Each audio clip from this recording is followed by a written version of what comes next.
Hello, my name is Tristan Kelson, and today we're going to be discussing pump performance curves. Now, before we get started, I'd like to go over what is a pump performance curve. The formal definition is that a pump performance curve indicates how a pump will perform when comparing pressure, head, and flow. Each curve is generated at a specific operating speed and inlet and outlet diameter. Here we can see an example curve generated for a pump used on a fire engine. This curve was generated with a flow rate of 750 gallons per minute and a variety of different diameters in order to generate 3 different curves.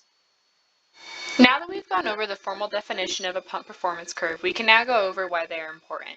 First and foremost, they are crucial in order to understand cavitation.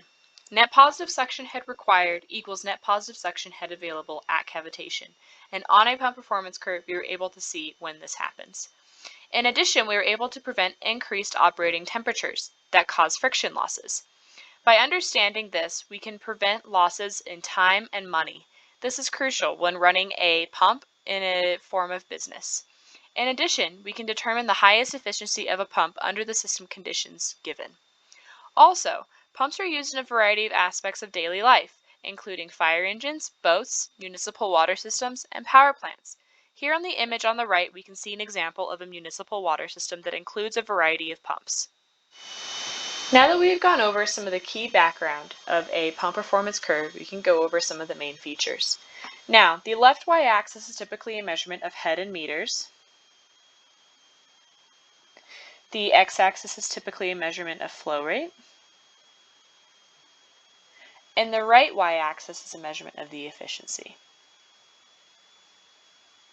typically in percentages. Now we can start drawing the curves present on a pump performance graph.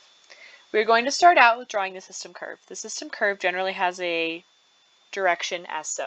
The system curve is a measurement of the head you must overcome in the system. This can be considered the demand. The more you're trying to process through the system, the more energy per unit fluid needed/demanded. This is why the curve has an upward slope.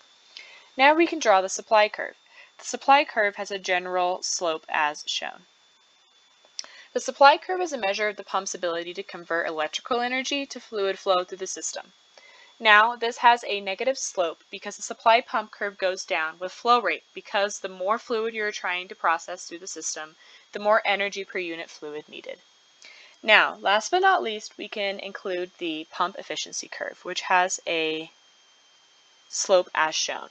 This is a measurement of the efficiency of energy losses in the pump with increasing flow rate. Now, one of the key points on a graph is the operating point, which can be seen here. The operating point is where both the system and supply curve and demand are satisfied. I hope after today's lecture you have a better understanding of pump performance curves, what they are, why they are important, and the key factors on a pump performance curve. Thank you.